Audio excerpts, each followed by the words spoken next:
तो चलिए बच्चों, आज हम करने जा रहे हैं क्लास 10th की वर्कशीट। एक बच्चे ने मुझे कमेंट किया था कि आप साथ में क्वेश्चंस को भी शो कीजिए, तो बेटा आज उसी के अकॉर्डिंग हम लोग इस वीडियो को बना रहे हैं। और थैंक्स, आपने सजेशन दिया और आपको दिख रहा होगा बेटा क्वेश्चन भी साथ में है और साथ में सॉल्यूशन भी हम समझते हैं। तो यहाँ देखिए, क्वेश्चन पहला फिल इन द ब्लैंक्स है। ये एक सर्कल बना हुआ है, उस सर्कल के अंदर हमसे पूछा गया है कि लॉन्गेस्ट कोड को क्या कहते हैं, यानी कि सबसे बड़ी जीवा आखिर होती क्या है। जीवा क्या है? सर्कल को दो जगह जो टच कर दे, देखो यहाँ टच करा, ये टच करा, तो ये जीवा कहलाती है। ये कोड है, ये भी कोड है, जीवा है, ये भी कोड है, जीवा है, ये भी कोड है, जीवा है, ये भी कोड है, जीवा है। सबसे बड़ी कौन सी है?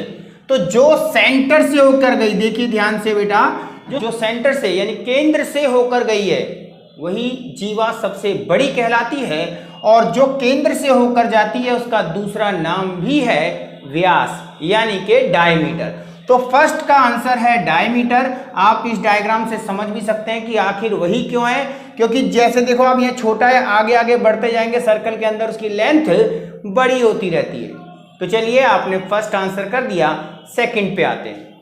सेकंड के अंदर ये आपका सर्कल है, यहाँ आपका सेंटर है और ये मैंने एक कोड खींची, ठीक है, यानी कि जीवा खींची। अब इस कोड को यहाँ से लेकर यहाँ तक अगर हम घुमाते हैं तो इसको बोलते हैं आर्क, यानी कि चाप। इंग्लिश में आर्क इंग्लिश में और हिंदी में बोलते हैं इसे चाप। तो ये जो आर्क हमने लगाया है इसने इतना एरिया कवर किया जिसको मैंने शेड किया है। उसमें क्वेश्चन में यही पूछा गया है कि आखिर आर्क और कोड जो मिलकर एरिया कवर्ड करते हैं उसे क्या कहते हैं? तो उसे कहते हैं हम लोग सेगमेंट, ठीक है। सेगमेंट वैसे दो तरीके के होते हैं, माइनर एंड मेजर, लेकिन फिलहाल हमसे ये पूछा गया है वो क्या होता है, उसे सेगमेंट कहते हैं। वैसे फिलहाल फिल इन द ब्लैंक्स में आपने भरना है सेगमेंट। चलिए नेक्स्ट पे चलते हैं। ये अगले क्वेश्चंस को देखते हैं। क्वेश्चन नंबर 3 आपके सामने है। ऊपर आप लोगों को दिखा रखा है कि क्वेश्चन में पूछा क्या गया है। एक फिल इन द ब्लैंक्स है और उसमें मैं नॉर्मल सिंपल लैंग्वेज में समझा देता हूँ आखिर वो क्या पूछ रहा है। वो कहता है रेडियाई मतलब त्रिज्याएं, दो त्रिज्याएं हैं, 2 रेडियाई हैं, दोनों त्रिज्याएं ये है हमारे पास OB एंड OA। तो त्रिज्या क्या हुई? जो सेंटर से सर्कल को एक जगह पर टच कर देती है, ठीक है, वो रेडियस होती है। अब ये जो इसके अंदर जो कवर हिस्सा हुआ उसे हम बोलते हैं सेक्टर, यानी कि त्रिज्यखंड। अब क्वेश्चन क्या है? क्वेश्चन में ये पूछा गया है कि इस सेक्टर को आखिर बनाता कौन है, त्रिज्यखंड को कौन बनाता है? दो जने मिलकर बना रहे हैं। कौन कौन? एक तो रेडियस, दो रेडियस मिलकर बना रही है, और दूसरा कौन है भाई?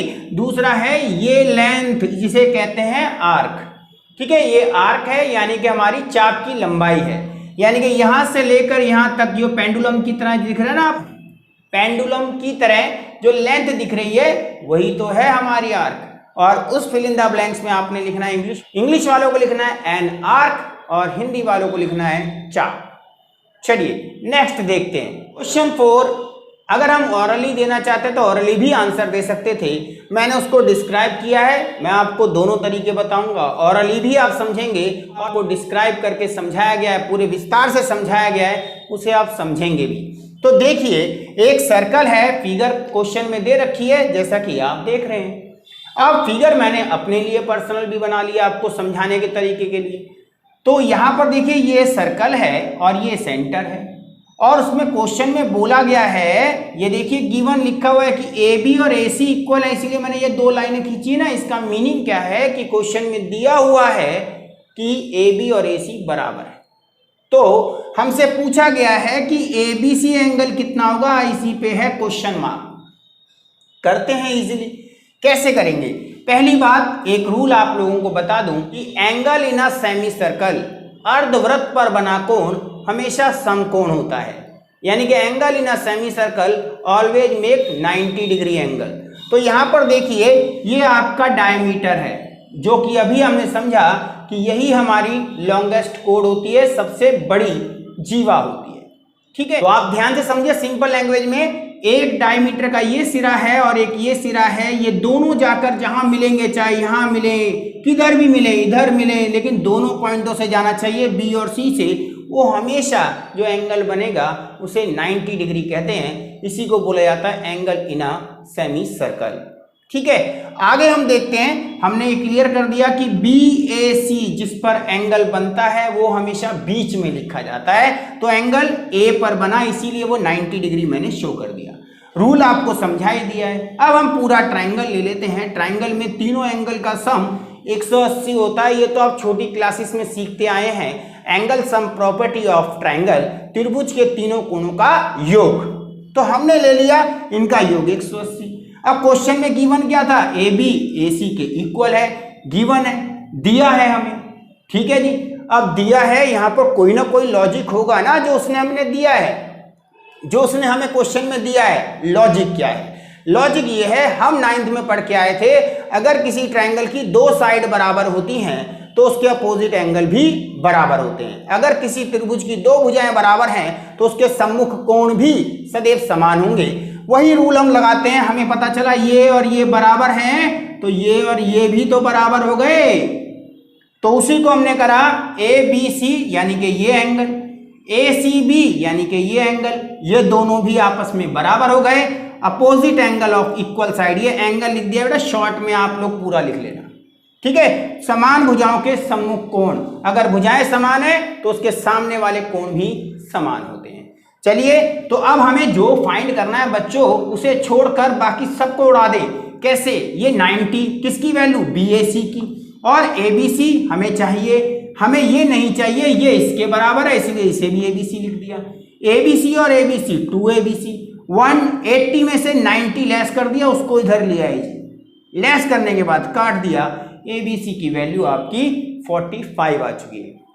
इस तरीके से हमने इसे इजीली सॉल्व कर लिया। आपने ये तो सीख लिया कि हम इसको कैसे सॉल्व करते हैं, आंसर 45 लिया है। लेकिन क्या इसका कोई शॉर्टकट भी होता है? 1 मार्क्स में क्वेश्चन आने हैं और हमें उन्हें शॉर्टकट से ही करना है, तो क्या इसका कोई शॉर्टकट है? इजीली थोड़ा दिमाग लगाना है। ये एंगल हमें पता चल गया रूल के अकॉर्डिंग 90 है और ये दोनों एंगल बराबर हैं। अगर ये 90 है तो बाकी जो दो का सम बचा वो भी 90, क्योंकि 3 का सम 180 होता है, 3 का जोड़ 180 था। अगर एक सिंगल एंगल 30 डिग्री है तो बाकी दो का सम भी 90 होगा और दोनों बराबर हैं, तो कितने के बचे? 45 के। तो इस तरीके से आप झट से एग्जाम में आंसर दे सकते हैं कि आंसर 45 डिग्री होगा। तो चलिए बच्चों, हम एंड करते हैं इस वर्कशीट का और लास्ट 2 क्वेश्चन भी कंप्लीट कर लेते हैं। तो देखिए, हमें क्वेश्चन में ये बोला गया है, 4 ऑप्शन दिए हुए हैं, उनमें से आंसर है आपका AB = CD। ये तो उनके लिए जिन्होंने केवल आंसर देखने के लिए ही वीडियो देखनी है, लेकिन जिन्होंने समझना है तो वो मेरे साथ रहिए और लास्ट तक समझते रहिए। कैसे? देखिए बेटा, ये सर्कल है और क्वेश्चन में बोला गया 2 कोड्स, एक का नाम है AB और दूसरे का नाम है CD। 2 कोड हैं, 2 जीवाएं हैं और वो मिलकर सेंटर पर एंगल बनाती हैं, यानी कि केंद्र पर जो कोण बनाती हैं वो इक्वल है, यानी कि ये एंगल और ये एंगल दोनों कोण आपस में बराबर है। अब यहां पर आप एक बात समझिए कि ये क्या है? ये रेडियस है। ये क्या है? रेडियस है। ये भी रेडियस, ये भी रेडियस, यानी कि ये सब त्रिज्याएं हैं। इससे क्या पता चला कि AO OD बराबर हो गया, OB और OC बराबर हो गया, यानी कि चारों एक दूसरे के बराबर हैं। जब किसी त्रिभुज में, किसी ट्रायंगल के अंदर हम देखते हैं कि 2 साइड बराबर हैं और कॉरस्पॉन्डिंग एंगल भी बराबर है, उस त्रिभुज की 2 भुजाएं समान हैं और संगत कोण भी समान है, तो वो त्रिभुज सर्वांगसम कहलाता है, कॉन्ग्रुएंट कहलाता है। और कॉन्ग्रुएंसी के रूल के अकॉर्डिंग यहां पर हमने देखा SS 2 साइडें बराबर और ये एंगल क्वेश्चन में बोल ही रखा था। इसी वजह से हमें पता चल गया कि ये साइडें भी बराबर होंगी, क्योंकि वहां पर रूल लग रहा है बेटा, क्या? CPCT। आपने आंसर तो सिर्फ इतना ही लिखना है, लेकिन रियल मान ये है, सर्वांगसम त्रिभुजों के संगत भाग सदैव समान होते हैं, यानी कि corresponding parts of congruent triangle always equal. जब वो इक्वल होते हैं, इसीलिए हमें ये पता चल गया कि ये साइड भी इसके इक्वल होगी। आपने समझ लिया, अगर 2 कोड सेंटर पर एंगल इक्वल बनाती हैं तो वो कोड इक्वल होती हैं। वो जीवाएं बराबर होती हैं। चलिए लास्ट एंड करते हैं, अब इसका ठीक उल्टा कर देते हैं। और इसमें क्वेश्चन में बोला है AOB 80 है और जीवाएं बराबर है, यानी कि कोण बराबर है। अब तो उल्टा हो गया, अगर कोण इक्वल है तो उसका ठीक उल्टा एंगल बराबर होंगे। हमसे पूछा क्या है COD, कितना किसके बराबर है AOB के, और कितना गया 80, क्योंकि AOB 80 तो COD भी 80, AOB 80 तो COD भी 80। क्लियर है बेटा, अब ज्यादा समझाने की जरूरत है नहीं। जिस बच्चे ने लास्ट तक वीडियो देखी उसका बहुत बहुत थैंक्स, और जिस बच्चे ने कमेंट्स किए हैं उनका भी थैंक्स। अगर वो लास्ट तक वीडियो देख रहे हैं तो मैं जरूर अपनी तरफ से कोशिश करूंगा कि उनको एक एक चीज अच्छे ढंग से बारीकी से उनको ये बात समझा दूं कि आखिर वो आंसर कैसे रहे। तो चलिए मिलते हैं नेक्स्ट वीडियो में अगली वर्कशीट के साथ।